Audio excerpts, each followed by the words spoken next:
Assalamualaikum warahmatullahi wabarakatuh. Halo sahabat semua. Lagi dan lagi kita bersyukur kepada Allah Subhanahu wa taala atas segala nikmat yang Allah Subhanahu wa taala telah berikan kepada kita. Tak lupa juga kita berselawat kepada Nabi kita Muhammad sallallahu alaihi wasallam. Allahumma salli ala sayyidina Muhammad wa ala ali sayyidina Muhammad. Hari ini kita akan menceritakan satu buah kisah sahabat Rasulullah sallallahu alaihi wasallam. Semoga dengan menceritakan kisah ini menambah ketaatan kita, kecintaan kita kepada Allah Subhanahu wa taala dan Rasulnya. Ini adalah kisah isteri-isteri Rasulullah sallallahu alaihi wasallam.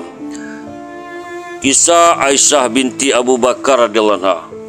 Sebelum hijrah, Aisyah radhiyallahu anha telah dinikahi oleh Rasulullah sallallahu alaihi wasallam di Makkah Al-Mukarramah, tepatnya pada bulan ke-10 masa kenabian. Pada saat itu Aisyah radhiyallahu anha masih berusia 6 tahun. Di antara isteri-isteri Rasulullah sallallahu alaihi wasallam, hanya Aisyah radhiyallahu anha yang masih gadis ketika dinikahi oleh beliau, sedangkan yang lainnya dinikahi dalam keadaan janda. Aisyah radhiyallahu anha lahir 4 tahun setelah Nabi Muhammad diangkat menjadi Rasul. Ketika Aisyah radhiyallahu anha berusia 9 tahun, barulah ia dibawa ke rumah Nabi sallallahu alaihi wasallam. Rasulullah sallallahu alaihi wasallam wafat ketika Aisyah radhiyallahu anha berusia 18 tahun dan pada tanggal 17 Ramadan tahun 57 Hijriah. Malam Selasa, Aisyah radhiyallahu anha telah wafat pada usia 66 tahun. Sebelum wafat, Aisyah radhiyallahu anha telah berpesan agar dimakamkan di tempat pemakaman umum, seperti juga isteri-isteri Nabi sallallahu alaihi wasallam yang lain. Jadi ia tidak dimakamkan di dalam kamar Nabi sallallahu alaihi wasallam, tetapi dimakamkan di pemakaman Baqi. Telah menjadi kepercayaan bangsa Arab pada saat itu bahawa pernikahan yang dilaksanakan pada bulan Syawal akan mendatangkan hal-hal yang tidak baik. Mengenai hal ini dengan bangga Aisyah radhiyallahu anha berkata, "Aku telah menikah pada bulan Syawal dan telah pindah ke rumah Nabi SAW pada bulan Syawal juga. Siapakah isteri Rasulullah SAW yang paling beruntung dan paling dicintai olehnya?" Aisyah radhiyallahu anha adalah seorang wanita yang cerdas. Dia banyak meriwayatkan hadis dan menggali ilmu dari Rasulullah SAW, sehingga dia tampil sebagai sosok ilmuwan yang serba bisa. Selain itu, ia juga meriwayatkan hadis dari Abu Bakar radhiyallahu anhu, Umar bin Khattab radhiyallahu anhu, Sa'ad bin Abi Waqqas radhiyallahu anhu, Hamzah bin Amr al-Aslami radhiyallahu anhu, Jumadah binti Wahab radhiyallahu anhu, dan Fatimah radhiyallahu anha. Kisah mengenai pernikahan Rasulullah SAW dengan Aisyah radhiyallahu anha adalah sebagai berikut. Setelah Khadijah radhiyallahu anha meninggal, Kaulah binti Hakim radhiyallahu anhu datang menemui Rasulullah SAW dan bertanya, "Wahai Rasulullah, apakah engkau tidak ingin menikah lagi?" Beliau menjawab, "Ya, tapi dengan siapa?"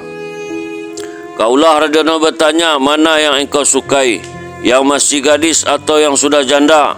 Apabila engkau menginginkannya gadis, ia adalah Aisyah, puteri sahabat dekatmu, Abu Bakar Siddiq. Dan apabila engkau menginginkan yang janda, pilihannya adalah Saudah binti Zam'ah. Rasulullah SAW menjawab, "Baiklah, bicarakanlah dengannya, nanti aku lihat." Kemudian Kaulah radhiyallahu anhu pergi ke rumah Abu Bakar radhiyallahu anhu dan berbicara dengan ibu Aisyah radhiyallahu anha yang bernama Ummu Ruman radhiyallahu anha. "Aku datang ke sini membawa suatu keberkahan dan kebaikan yang besar." Ummu Ruman radhiyallahu anha bertanya, "Apakah itu?" Kaulah radhiyallahu anhu menjawab, "Aku telah diutus oleh Rasulullah SAW untuk meminang Aisyah." Ummu Ruman terkejut sambil berkata, "Bukankah ia adalah keponakan Nabi sendiri?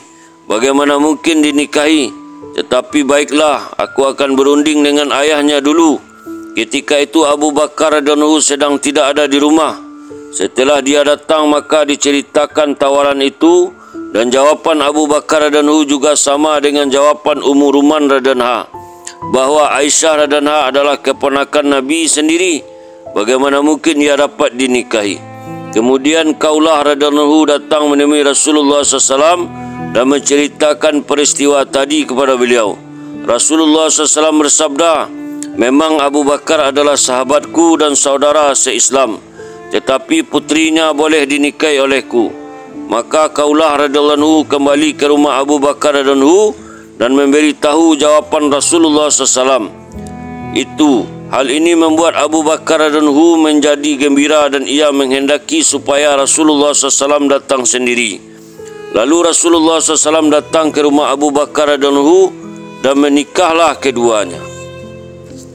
Beberapa bulan setelah Rasulullah SAW hijrah ke Madinah, Abu Bakar radhiyallahu bertanya, wahai Rasulullah, mengapa engkau tidak mengajak Aisyah untuk tinggal bersama engkau? Rasulullah SAW menjawab, aku tidak mempunyai peralatan rumah tangga. Kemudian Abu Bakar radhiyallahu memberi uang kepada Rasulullah SAW untuk membeli barang-barang yang diperlukan, sehingga masalah itu dapat diselesaikan. Setelah semuanya siap, pada bulan Syawal tanggal 1 atau 2 Hijriah, pada waktu duha, Abu Bakar radhiyallahu mengirimkan putrinya ke rumah Nabi SAW. Inilah pernikahan Rasulullah SAW yang dilaksanakan sebelum hijrah. Setelah itu semua, pernikahan beliau dilaksanakan setelah hijrah ke Madinah. Alhamdulillah, itulah kisah sahabat Rasulullah SAW. Semoga menambah ketaatan kita dan kecintaan kita kepada Allah Subhanahu Wa Taala. Kita tutup dengan doa Subhanallah wa bihamdihi, Subhanallah wa bihamdika, asyhadu an la ilaha illa anta, astaghfiruka wa atubu ilaik. Assalamualaikum warahmatullahi wabarakatuh.